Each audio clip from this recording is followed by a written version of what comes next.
Hi everyone, I'm the Whiskey Enthusiast. Welcome back to my channel. Today we have a German whiskey. I've never done a German whiskey review, and before this I've not tried a German whiskey, but Slyrs, pronounced or written S-L-L-Y-R-S, I'll show you the bottle, is expanding. They're becoming big. They have a lot of releases, and as you can see, I've enjoyed it. They're doing some good stuff. So I'll tell you a little bit about the history of Slyrs. The name is Gaelic, and it's from Upper Bavaria in the mountains. And apparently 5 monks from Ireland and Scotland in 900s set up a monastery in what is now modern Schleers am See in Bavaria. And they called it Slyrs, and that's how you pronounce it, Slyrs. So yeah, that's where the name is from. Now it starts off from a bet. Florian Stetter, the founder of Slyrs, when he was actually a brewer by trade. He was doing a backpacking tour in Scotland, in the Highlands or Speyside, and he was with his friends, and he realized the climate, the landscape, the temperature seems incredibly similar to his hometown of Upper Bavaria in the forests. And what he does say is like, if they can produce these good whiskeys, we can as well. It's the same, it's basically the same weather. And his friend says, yeah, you're not going to be able to do that. He says, you want to bet? He says, yes. And there you go. He won the bet, and he now has a fantastic distillery. So that's kind of the story of Slyrs. They use American white oak only. They do distill double. They're only using German malted barley and double distilled in pot stills. So that so far it's all similar, but yeah, only use American white oak basically. This one is from their cask finish range. They have a lot of expressions. They have an 18-year-old as well, so you know, a proper decent brand. So this one is an Amontillado cask finish. It's 46% ABV, non-chill filtered and natural color, and what it does is it spends 2.5 years. The spirit, the new make, spends 2.5 years in American white oak, and then transferred to Amontillado sherry casks from bodegas in Spain. They say the sherry casks are up to 50 years of age, so they've been, aging sherry for 50 years, and spends another 4 years. So we see that from time and again. We see that in Scotch as well. The finishing period is longer than maturation period. So could we still call it finishing? Yes, we can. But it's just one of those interesting things where that's what the deal is. And Amontillado sherry is a medium dry sherry, imparting notes of leather, tobacco, and classic sherry nuttiness. So this was a gift from my brother who went to Germany for a wedding last summer, a few months back. And so thank you, Alto, thank you, my brother, for this. So let's dive in to Slyrs Amontillado cask on the nose. So the wine tannic notes are there. It's quite sour in that sense, but it's also super sweet.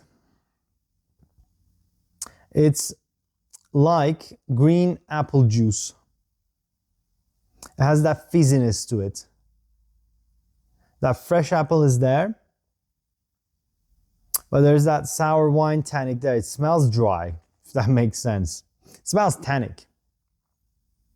Of course, 4 years of cask influence. It's very Moorish nose. It smells creamy. Apple cream. A little bit of a green apple tart.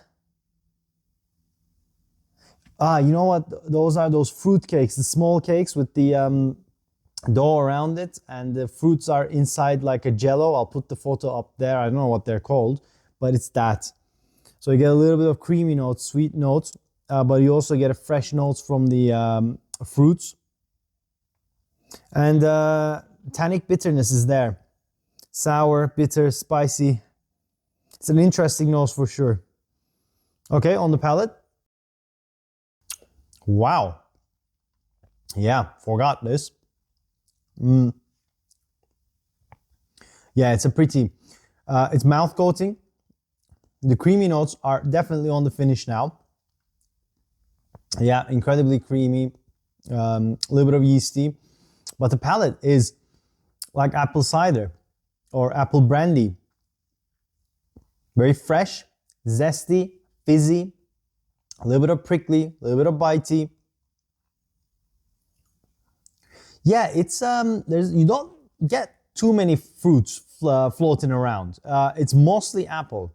It's mostly apple, but maybe hints of apricot, but mostly apple. And then some, yeah, and then some leather notes are there at the back end. But it's basically creamy apple, any kind of apple juice, apple lolly, apple candy, and then, you know, apple tart. And the tart notes are the dough notes are there, and the tannicness. So yeah, apple brandy. Like if there was apple cognac, I know it can't be, but maybe apple brandy is, yeah, that's what I mean. That. Yeah, very pretty. Very pretty, but there is that slight acetone, tannic, winey note that might be off-putting to some. It's not the most complex whiskey. The spirit itself didn't have enough time to grow on its own in American oak. It's mostly Amontillado sherry, but it's you know, it's not super sweet, so that's good. The finish is medium to long, becoming more and more tannic as it goes. And the palate is, well, more and more tannic. And then at the end, becomes a bit more lactic. And the palate is a bit spicy, bit appley, fresh apple spice, you know, that burst of flavor. Kind of a one-dimensional whiskey. Not bad at all. It's not the most exciting thing.